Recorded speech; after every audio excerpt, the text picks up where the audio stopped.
Coming up on the February 28th edition of the Met Report, our men's basketball team inches closer and closer to the end of regular season. A Mexican drug lord on the run for 13 years is finally captured. And an award-winning musical makes its way to MSU Denver. All this and more on the Met Report.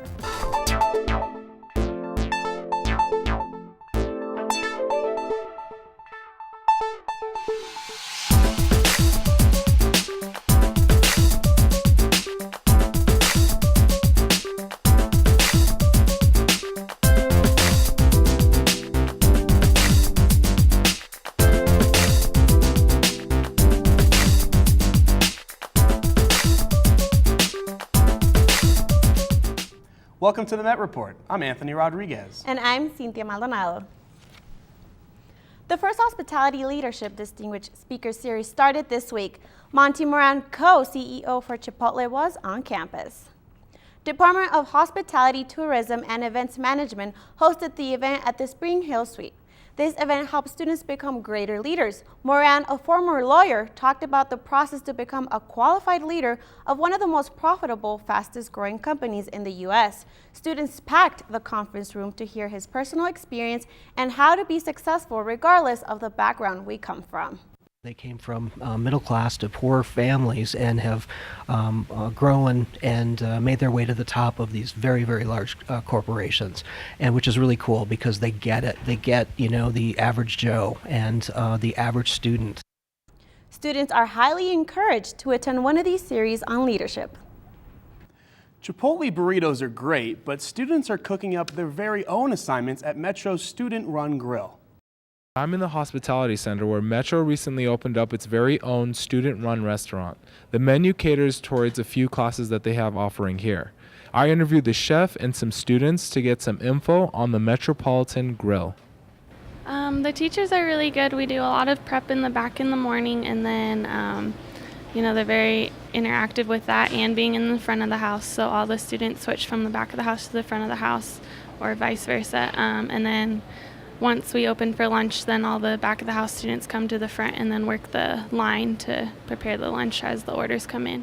The Metropolitan Grill, as it's named now instead of the student-run restaurant, we opened officially to the public 2 weeks ago, but prior to that time it's always been kind of part of the curriculum so that students were getting service experience and real-life cooking on the line, and then during the semester they switch so that they end up doing both front of the house and back of the house. It's open to the public Monday through Thursday.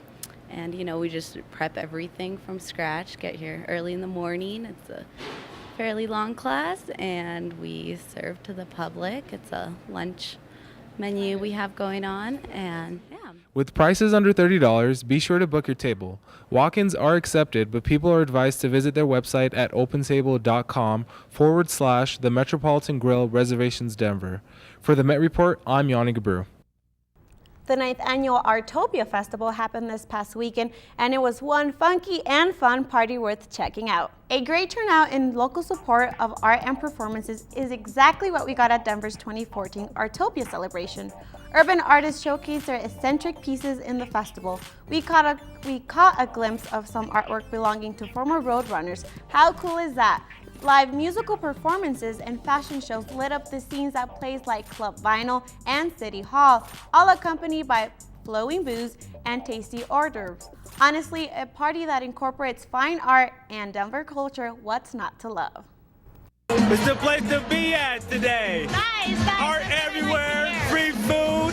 Everybody who's anybody in Denver is here tonight. If you'd like to see pictures and videos of all the festivities and amazing Mile High City talent, visit westward.com/Artopia/2014. Residents in Jamestown, Colorado are still feeling the effects of recent floods. Met reporter Antoinette Brown shows us the devastation that comes once every 1,000 years. It's been nearly 5 months since Colorado's historic floods. Jamestown, northwest of Denver, remains without running water. I talked to Tom Check, who is the director of One World, One Water.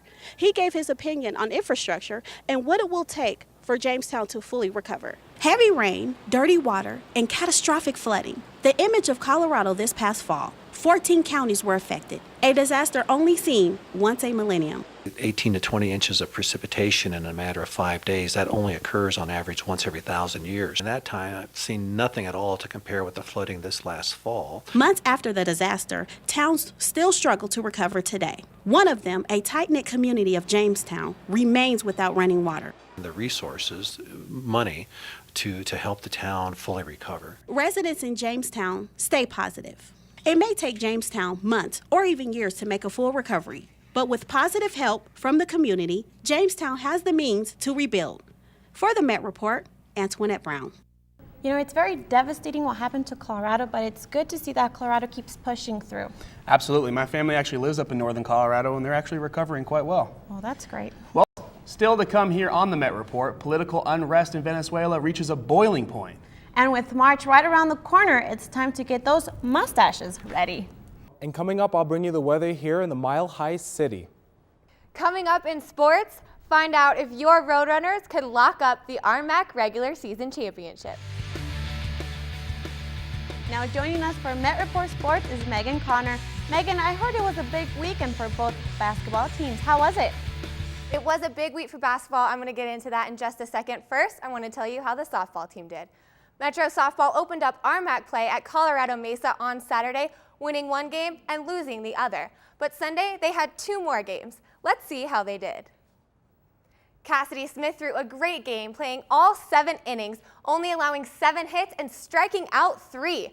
Metro was in the lead throughout the entire game after jumping in front in the top of the first with a 2-out single by Kaylin Harmon. Smith added to her stats when she pitched herself out of a bases-loaded, nobody-out situation in the 4th. The offense helped her out, though, in the 7th with 3 runs aided by 2 errors and a 2-run double by Mary Towner, who finished the game 2 for 4. The Roadrunners win 5-1. In Game 2 on Sunday, Metro blew out Mesa with a score of 12-4 in 5 innings. Metro is now 7-2 overall and 3-1 in RMAC play. They will look to improve in a 4-game set this weekend against Chadron State at home. Friday night, women's basketball lost its 3rd overtime game this season, this time to Fort Lewis, 89-88. They found themselves having to play again the next night against the struggling Adams State Grizzlies team. It was senior night for a quartet of special Roadrunners who played their last home game of the regular season. Cassie Lambrecht, Kaya DeGarmo, Amy Nelson, and Ty Jensen had phenomenal careers at Metro State. Metro came out strong in the first half, committing 0 turnovers and shooting 42%, but Adams State answered, shooting 55% from the field. Once again, it was all about the seniors. Look at Elena Velasquez hitting Amy Nelson with a nice pass in the paint. Nelson would go up, get the basket and the foul. Metro leads at the half 37-25. But this will be a tale of 2 halves as the Grizzlies used a 12-point run to cut into a 19-point lead. Velasquez halted the Grizzlies' run with this sinker for 3 of her 11 points of the night.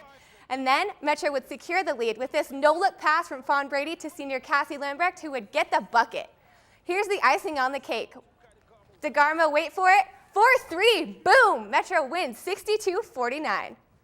Much needed win. I mean, especially after the disappointing loss against Fort Lewis. So it was really great to get back on the winning track, and we got 2 more games. Hopefully we can get back on the winning track with that, stay on the winning track with that. With the win, Metro secures a spot in the postseason with a record of 11-9 in the RMAC and 12-12 overall. But have a tough challenge this weekend when they travel to take on UCCS and CSU Pueblo, who is 2nd in the conference. Friday night, the men's team took on Fort Lewis in an easy game, winning 103-72. But the next night would be a classic battle between the best offense versus the best defense in the RMAC. The game started out as you would expect, as the top offense, Adams State, would come out firing on all cylinders. Metro senior Brandon Jefferson would show his leadership on the court with massive plays. Check out that 3-pointer. He just makes it look too easy. Now it's Mitch Money McCarron's turn to shine. He steals the ball right out of the hands of Adams State and gets the one-handed slam. The score is 33-32 at half, with the ASU offense edging out the Roadrunners defense. But Metro State won't go down without a fight and a few more dunks. Nate Kay had to have a big play, right? Well, this is it. He takes the ball from the baseline and slams it down. Will Sinclair says, "Get that out of my house." Ball finds its way into the hands of McCarron. Uh-oh, fast break by Metro. Mitch is all about the teamwork and passes the ball to Jefferson, who pulls up for the jumper. This was only 2 of his 23 points for the night. What a way to end his last regular season home game. The Roadrunners dominate Adams State 90-64 and make the Grizzlies look more like a team of teddy bears. Obviously BJ goes without saying because he's a 4-year guy. He's been the cornerstone of the program for 4 years. He's provided great leadership. We can count on him, and he's gotten better every single year. Metro locks in their spot for the postseason and wins the conference for their 8th time. They'll go on the road this weekend to showcase their skills against UCCS and CSU Pueblo. Both games start at 7:30. Women's golf begins the second half of their season after an exciting first semester as a team. I spoke with Coach Ben Porty to find out his thoughts on the upcoming season. The Metro State golf team swings into the second half of their first ever season as an NCAA member and has Coach Ben Porty optimistic. I love the chance to build this program from the ground up. When the job opened up, I knew it was a startup program. Our goals right now aren't score related. We're just trying to develop them and improve and get better, and hopefully by second semester, which is now, we'll be in a little better shape to finish a little higher in some of these tournaments coming up. That fall season was his first ever as a head coach after serving as an assistant at the University of Northern Colorado. He is hoping his recent accomplishments from the first half sets the standard for the future of Metro golf. We, being a brand new program, we knew we were going to take our lumps a little bit this year, especially the first semester. Coach Porty says that the fall season is a great starting point for the program, but the second half will bring a whole new set of challenges with 5 new players added to the squad. Usually there's not much recruiting going on between the 2 years. Now with us only having 5 girls, I was still in the recruiting process of trying to find some girls. I was lucky enough to bring 2 brand new girls in this semester. Though the team faces more challenges to come, finding a home course isn't one of them. One of my roles for getting this job was to find us a home golf course. We found Green Valley Ranch, which is a great facility, and Common Ground Golf Course. They both come with great short game areas, and that's what we like to focus on right now, and great golf courses and really good practice facilities. Roadrunners golf will look to build on their fall season. Their first day of spring competition is the Midwestern State Invitational on March 8th in Wichita Springs, Texas. And I heard there's going to be a huge men's basketball game happening next week as well. Yes, they host the 8th seed in the RMAC Championship quarterfinals. It's going to be a huge game. I hope that all of you show up, show your spirit for Metro basketball. Absolutely. It's time to get rowdy. Yes, yeah, absolutely. Well, that's going to do it for this week's edition of the Met Report. For Megan Connor, Eric Gallion, Yanni Gabru, Cynthia Maldonado, and the entire Met Report staff, I'm Anthony Rodriguez, and we'll see you on campus.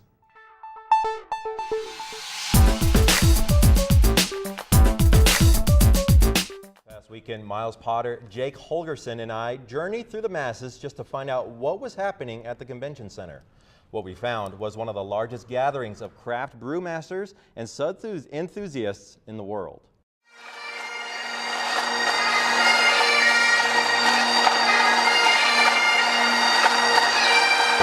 $49,000 people are here at the Great American Beer Festival. Tickets sold out in 20 minutes. Attendees received a tasting cup to sample 1-ounce portions of 138 different beer styles. The tasting went over the course of 3 days. 32 years ago, there were 22 different breweries here at the American Beer Festival. This year, there are 616 different breweries giving over 3,000 different types of beer. That's 32,500 gallons worth of beer in the hall. But all that beer wasn't for drinking. The main event happened while the fans waited outside. The award ceremony brought craft brewmasters from all over the country to compete in over 80 categories. Personally, that I've been on traveling, I've had visited many of you, many brewers throughout the USA this year. As a matter of fact, it's the first time in decades that I have not traveled outside the country. Great American Beer Fest, one of the biggest beer conventions in the United States. And in 2015, they're going to expand another 30%. Even though there was over 600 breweries, it was all about Colorado. Colorado breweries won 42 awards of the 260. Love Colorado beer. Colorado is such an awesome beer state, and we're so lucky. Go Colorado. Great American Beer Fest only comes once a year, but remember, always drink responsibly.